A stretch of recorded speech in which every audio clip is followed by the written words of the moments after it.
હાલો હાલો, પાણી પી લો. ના, શ્રુતિબેન મને એમની સાથે જોઈ ગયા. એટલે મેલો ને દ્યો, મારી તબિયત સારી નહીં ને તમને એમની ચિંતા છે. બેસો બેસો, શાંતિથી બેસો. હાલો પાણી પી લો. તમારા માટે લીંબુનું શરબત બનાવી આલું, સારું લાગશે. ના, મને સારું છે હવે. પણ તમને અચાનક ચક્કર શું કેમ આવી ગયા? મેહોણામાં લોકોને મારી વાતો સાંભળીને ચક્કર આવી જતા, પણ તમને શું કામ ચક્કર આવી ગયા? ખબર નહીં, પણ એમને મારો હાથ પકડ્યો તો શ્રુતિબેન અમને જોઈ ગયા. એટલે શોધનિયાએ તમને સહારો આલવા માટે તમારો હાથ ઝાલ્યો. એટલે શોધનિયાએ તમને સહારો આલવા માટે તમારો હાથ ઝાલ્યો, નહીં તો તમે પડી જતા. હા, પણ શ્રુતિબેન અમને જોઈ ગયા. એટલે મેલો ને દિયોર. એટલે શ્રુતિ ભાભીને એ વાતનો પ્રોબ્લેમ નહીં, તમે શું કામ આટલું બધું ટેન્શન લો છો? એટલે તમારો આ જ પ્રોબ્લેમ છે, માથાનો દુખાવો કાયમનો. શોધનિયાએ બીજી વાર તમને સહારો આલવા માટે તમારો હાથ ઝાલ્યો, તમે એને સંબંધ માની બેઠા. બીજી વાર? પહેલી વાર ક્યારે હતું? તમારા લગ્ન થયા હતા ત્યારે.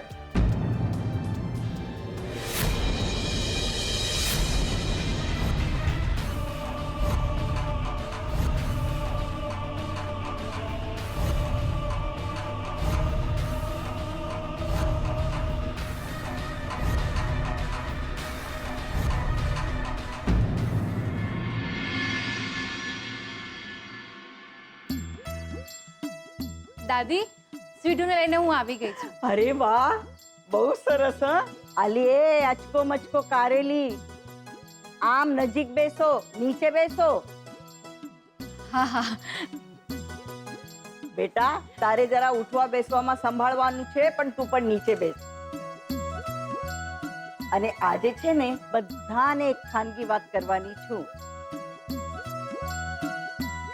એકદમ adult.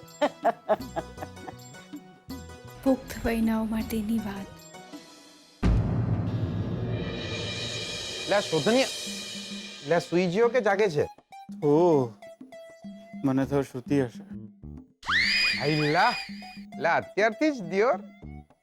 But just shut up, okay? કઈ પણ બોલે છે તું? નેનો હતો ત્યારથી જ.